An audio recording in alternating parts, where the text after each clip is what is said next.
It should have been a quiet afternoon. The kind of day where a man finally exhales after months of chaos. But for Sergeant Marcus Johnson, still in his army fatigues and carrying grocery bags for his mother, peace lasted only seconds. Because the moment Officer Daniel Reeves spotted him outside Miller's grocery, everything flipped. "Hey, drop those bags. Hands where I can see 'em." The crowd froze. Cars slowed. And what happened next would shake an entire town, and leave a cop face-to-face with the man who had once saved his own son's life. So buckle in. This isn't just a story about a bad stop. It's a story about respect, sacrifice, and what happens when racism blinds someone to the truth standing right in front of them. And trust me, you'll want to watch this to the very end. Because the ending? No one saw it coming. Don't forget to hit subscribe, because these stories matter, and today, you'll see why. Marcus adjusted the weight of the brown paper bags in his hands. Inside, apples, bread, his mother's favorite peach preserve. Simple things he hadn't touched in months. The late summer sun warmed his back, and for the first time since Afghanistan, he let himself believe he was safe. He had done his duty, shed his sweat, blood, and time. Now he just wanted a quiet meal with family. At 32, Marcus carried himself with discipline. Broad shoulders, steady gaze, the kind of man who made people instinctively move aside. Yet he wasn't arrogant. He knew respect wasn't owed, it was earned. That was the man Reeves couldn't see. Daniel Reeves had been with Riverton PD for over a decade. On paper, he was decorated, commendations for drug busts, a Medal of Valor from a standoff 5 years back. But the cracks showed. At 45, divorce papers still sat unsigned on his kitchen table. His drinking had gotten heavier, his patience thinner. To him, uniforms were costumes unless backed by a badge like his. When he spotted Marcus leaving Miller's grocery, something twisted in him. The sight of a tall black man in fatigues carrying groceries didn't inspire respect. It triggered suspicion. Another faker, Reeves thought.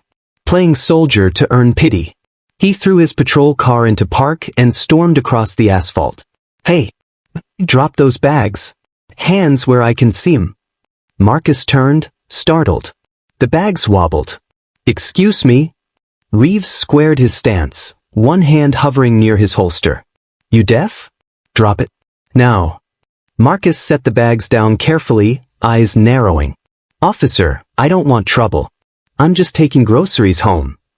"Groceries?" Reeves sneered, circling him like prey. "That's a nice uniform. Real clean. Where'd you rent it?" Marcus' pulse quickened. He raised his chin. "I didn't rent it. My name's Sergeant Marcus Johnson, U.S. Army. 2 tours." Reeves stepped closer, voice dripping with contempt. "2 tours, huh? And now you're here, shopping for peaches? Doesn't add up." Marcus forced his tone steady. "My ID's in my wallet. You can check it." But Reeves shoved him against the hood before he could reach. The slam rattled Marcus' ribs. "Stay still. Don't you move." Pain shot through Marcus' side, but he stayed calm. "Training. Breathe. Control." "Officer," Marcus said quietly, "you're making a mistake. I came home less than 2 days ago." Reeves barked a bitter laugh. "Yeah? And I'm supposed to believe the army sent you back a hero? Men like you don't serve. Men like you hustle, lie, and play dress up." Marcus' jaw tightened. The sting wasn't just physical now, it was personal. He had risked everything for a country that still saw him as a threat. Reeves pressed harder, though doubt flickered in his chest. His son Tyler's face flashed in his mind, pale, broken, haunted by nightmares of war. Tyler never spoke of the man who had pulled him from that wreckage, only describing a shadow of courage. A shadow Reeves couldn't recognize now, even when it stood right in front of him. But Reeves wasn't ready to admit weakness. Admitting wrong meant cracking the armor he lived behind. So he dug deeper into aggression. "Show me your papers," Reeves hissed. "Or I swear I'll drag you in." Marcus didn't flinch. "If you can't see the truth in front of you, dragging me won't change it." The words hit harder than any shove. Cars slowed on the street. People paused on sidewalks. No one interfered, but the weight of their eyes pressed in. Marcus lifted his head, scanning faces. A teacher from his old high school, A neighbor who used to wave when he mowed the lawn. Recognition was there, but fear held them back. Reeves mistook the silence for control. He yanked Marcus' wallet from his pocket and flipped it open. Army ID. Honorable discharge papers tucked behind it. Still he scoffed. "Thick. The internet sells better counterfeits than this." Marcus exhaled slowly. "You're crossing a line you can't uncross." Reeves leaned close, voice low and venomous. "Let me tell you something, Sergeant. You don't get to walk around here like a hero. Not in my town." Marcus stared straight ahead, the metal of the hood cold against his cheek. His silence wasn't surrender, it was restraint. Because one wrong move, and this could end in blood. His mother's voice echoed in his memory, "Hold your head high, son. Don't let ignorance drag you down." So he waited. And that patience would soon tear open a truth neither man expected. The growl of an engine cut through the tension. A black SUV rolled to a stop. A tall man in full dress uniform stepped out, metals gleaming in the sun. His voice thundered across the lot.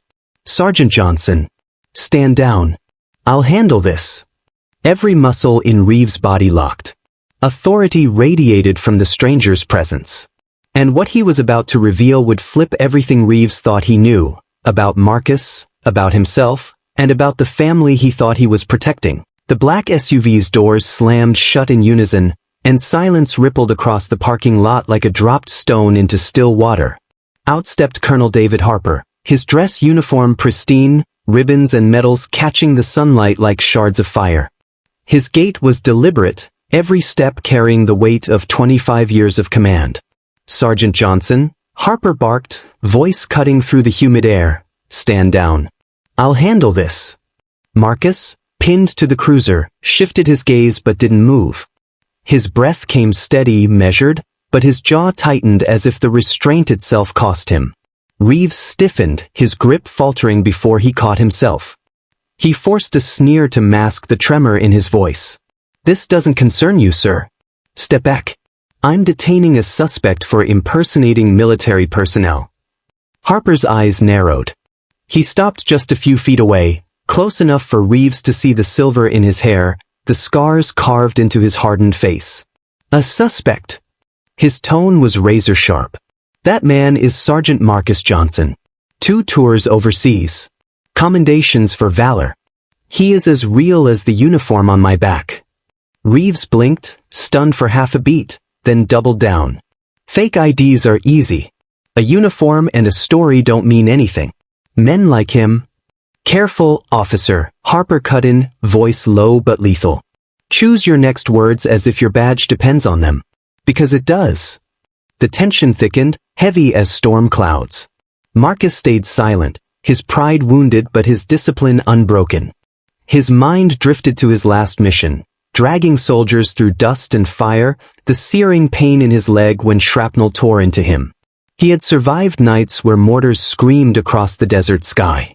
Yet here he was, bruised by the disbelief of a man sworn to protect the very freedoms he had bled for. Reeves adjusted his belt, sweat dampening the collar of his shirt. He wasn't used to being challenged in public, especially not by men who outranked him in ways he didn't understand. But beneath his stubbornness churned a memory he couldn't suppress. 3 years earlier, Reeves had received a phone call that nearly shattered him. His son Tyler, barely 20, had been deployed in Afghanistan. The convoy he was assigned to had been ambushed.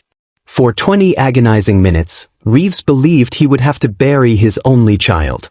Then came the news: Tyler had survived. Not just survived, he had been pulled from the wreckage by another soldier who risked his own life to drag him clear of the flames. Tyler never gave names. Trauma locked his stories behind trembling lips and sleepless nights. But he had once muttered, in the haze of a nightmare, about a tall black sergeant who refused to leave him behind. Reeves remembered those words now, though pride and prejudice made him shove them back into the shadows of his mind. Accepting them meant facing the hypocrisy he had built his life upon. Colonel Harper closed the space between them, his voice rising, each syllable like a hammer. "I trained this man. I bled with this man's unit. And I watched him pull soldiers out of fire when everyone else froze. He's earned more respect than you could show in 10 lifetimes. Reeves bristled. I have authority here. He was resisting. That's probable cause. Marcus spoke for the first time since Harper's arrival, his voice quiet but steady, aimed like a blade. Resisting? All I did was carry groceries home to my mother. If standing upright in uniform is resistance, then maybe the problem isn't me. The words struck like gunfire. A murmur swept through the onlookers, low but undeniable. The crowd was no longer passive, they were witnesses. Reeves' hand twitched toward his radio, instinct screaming for backup, for a way out of the corner he had trapped himself in. But Harper's stare froze him. Backup won't save you from this, Harper said, as if reading his thoughts.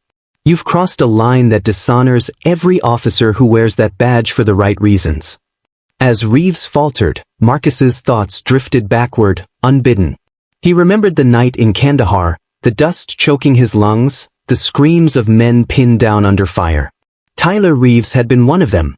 Marcus could still feel the boy's weight slung across his shoulders, the burning metal of the armored vehicle collapsing behind them. He had carried Tyler through gunfire, ignoring the searing heat of shrapnel embedded in his calf. He hadn't cared about the boy's skin color, his accent, or the patches on his uniform. He had seen a soldier in need, a life worth saving. Now he wondered bitterly, if Reeves had seen him then, would he still see only suspicion? Colonel, you don't know this town, Reeves snapped, desperation cracking his tone. We've had imposters before, men using fake uniforms to scam people. I'm doing my job. No, Harper shot back, his voice thunderous. You're doing your prejudice. And you've exposed it for everyone here to see. Reeves' face flushed crimson. Marcus shifted slightly, the metal of the cruiser cooling against his chest. He spoke with quiet intensity. Ask your son, officer. Ask him who carried him out of Kandahar. Ask him who refused to leave him behind when the world was burning. The words hung in the air, heavy, undeniable. Reeves froze, his breath catching. Tyler's broken whispers replayed in his head. A tall black sergeant wouldn't let me die. The parking lot was silent now, every ear straining for the next word. Even the air seemed to pause, waiting. Reeves' hand slipped from Marcus's arm. His grip faltered, authority bleeding away with the weight of memory. His throat tightened, but his pride clawed desperately at the edges. He wanted to deny it, to dismiss it, to cling to the armor of authority that had shielded him for years. But deep down he knew. The man before him wasn't an imposter. He was the very reason Reeves still had a son to come home to. Colonel Harper stepped closer, his voice low, dangerous, final. You've spent your career deciding who deserves respect. But today you nearly broke the man who gave your son his second chance at life. What will you do with that truth, Officer Reeves? Reeves' lips parted, words clawing to escape, but nothing came. The silence was louder than any denial. Marcus stood tall, chest rising and falling with restrained fury. And in that moment, the badge Reeves wore weighed heavier than ever, because it no longer symbolized authority. It symbolized a lie. The next move would decide everything. The silence stretched until it choked the air. Officer Daniel Reeves stood rigid, his hands still hovering near his holster as though it were the last lifeline to authority he had left. His pulse hammered against his throat.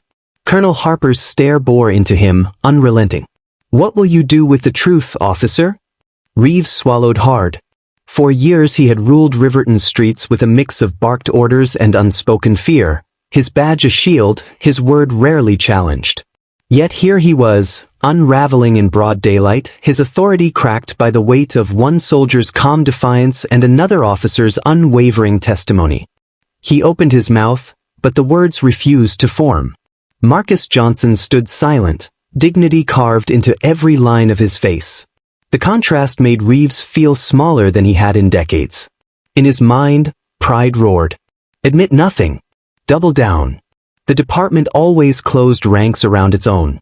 He could frame this as procedure, write it up as resisting arrest, and make the paperwork bury Marcus. It was the system's oldest trick, bend the narrative until the victim became the aggressor. But another voice cut through, softer, relentless. He saved Tyler. Reeves saw flashes of his son, trembling in hospital sheets, staring blankly at the ceiling when the nightmares came. The boy who barely spoke for months. The boy who once whispered about a sergeant who wouldn't let him die. Reeves had spent years ignoring the details, pushing them into shadows. Now the shadows stood before him in flesh and blood, staring back with eyes that had seen too much war to waste time on lies. "Sergeant Johnson deserves your respect," Harper said, his voice echoing like thunder against steel. "But more than that, he deserves accountability for what you've done today. And let's not pretend this is the first time, officer." Reeves' head snapped up. "You don't know what you're talking about." "Oh, I know enough," Harper countered. "I've spoken to men in this town. I've read reports swept under the rug. Excessive force complaints dismissed. Arrests that never should have happened. How many lives have you trampled because you thought the uniform gave you the right?" A murmur rippled through the onlookers. Some faces stiffened with recognition. They had heard stories. Some had lived them. Marcus finally spoke, his voice low but edged with steel. "I may have survived Kandahar, officer. But I shouldn't have to survive Riverton too." The words hung like a noose. Reeves felt his chest tighten. He knew the department had its ways. Reports filed light, testimonies reshaped, cameras switched off when convenient. Chief Hanlon had taught him the unwritten rule on day one. Protect your brothers first. The rest is paperwork. But this wasn't paperwork anymore. This was public. And worse, this was personal. Because the man he had just brutalized might be the very one who had saved the only thing in Reeves' life that still tethered him to hope. His son. Marcus stepped away from the cruiser slowly, his shoulders straight though bruises darkened his skin. He fixed Reeves with a steady look, one soldier to another man stripped of excuses. "You think this uniform is for show?" Marcus said, voice cutting the air clean. "When your son's convoy burned, I carried him. When he screamed for his father, I promised him he would see you again. I didn't care about his skin or his name. I cared that he was a soldier, and I wouldn't leave him behind." Reeves' mouth went dry. He had spent years burying that image, convincing himself his son had been saved by nameless hands, faceless duty. To put Marcus' face on that memory was unbearable. Harper folded his arms, watching Reeves squirm. "And this is how you repay that debt? By slamming the man into a hood for carrying groceries?" From across the lot, a squad car rolled up. 2 more officers stepped out, their hands already tense near their belts. One, Officer Klein, looked at Reeves with concern. "Dan, what's going on here?" Reeves straightened, desperate to reassert control. "I've got it under control. Just handling a suspect." Klein's eyes flicked to Marcus' uniform, then to Colonel Harper. His jaw tightened. "That's not a suspect. That's Sergeant Johnson. I've seen his face in the local paper. He just got back." Reeves' throat clenched. "Klein, fall in line. You know how this works." But Klein didn't move. Neither did the other officer. Their hesitation cracked something deeper than pride. It cracked the code of silence. "This isn't just about you, Reeves," Harper said. "This is about a department that teaches men to protect each other instead of the truth. Today, the truth broke through. And now everyone here sees it." Reeves' heart pounded. He looked at the crowd, old neighbors, kids from the block, men and women who had whispered for years about heavy hands and crooked reports. They were no longer silent. Their eyes told him the shield of impunity had fractured. "You think one incident undoes a career?" Reeves snapped, voice laced with desperation. Harper leaned in, his words quiet but lethal. "One incident can undo a life. Ask yourself whose life you're destroying right now, yours or his." Reeves' lips trembled. He wanted to shout, to deny, to cling to the badge on his chest like a drowning man clings to driftwood. But the badge suddenly felt like lead, dragging him down. The image of Tyler's haunted eyes surfaced again, this time sharper. His son's voice echoed in his memory. "He wouldn't leave me, Dad. He carried me through fire." Reeves looked at Marcus, bruised, but unbroken. Dignified in a way Reeves had never managed even in his best years. The truth was undeniable. His pride cracked. His system was crumbling. His authority was gone.